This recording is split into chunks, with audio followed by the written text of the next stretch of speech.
వేదికను అలంకరించిన పెద్దలకు అందరికీ, వేదిక ముందున్నటువంటి తల్లిదండ్రులకు, నా శ్రేయోభిలాషులకు అందరికీ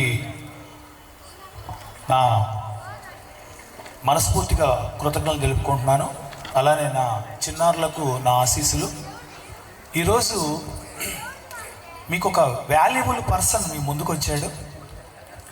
సార్ పేరు శ్రీ పి రాజ్ కుమార్ సార్. ఈయన సాఫ్ట్వేర్ ఇంజనీర్. సార్ వాళ్ళ మిస్సెస్ కూడా software engineer. Now both are working software engineers at Hyderabad.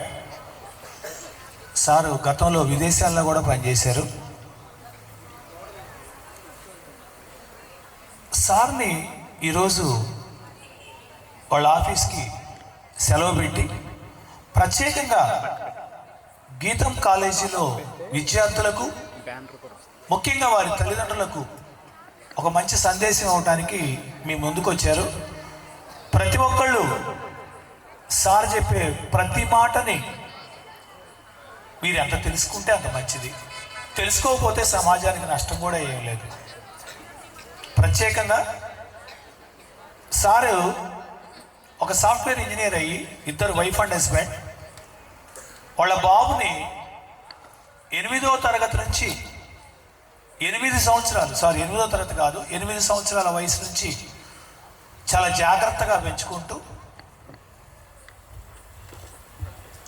ఒక సాఫ్ట్వేర్ కోర్సుని దాదాపు ఒక 10 కోర్సెస్ని 1 ఇయర్లో పిల్లాడికి నేర్పారు ఇద్దరు.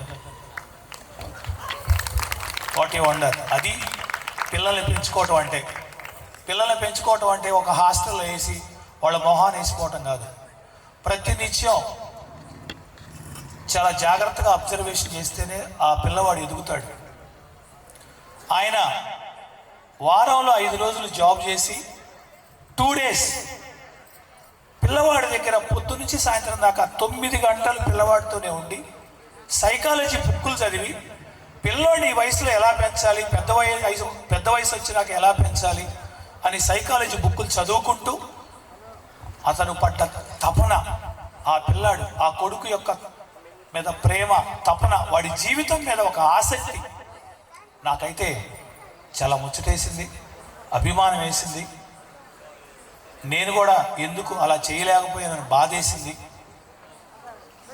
1 గంట సాఫ్ట్వేర్ కోర్సులు నేర్పుకుంటూ, 1 గంట వాడిని ఆడించుకుంటూ, 1 గంట వాడితో ముచ్చట్లు చెప్పించుకుంటూ 7వ తరగతిలో చేరిన 2 నెలలకి జాబు కొట్టించే విధంగా తన కొడుకుని ప్రపంచంలో ఒక ఉన్నత స్థాయిలో నిలబెట్టాడంటే hats off to that father.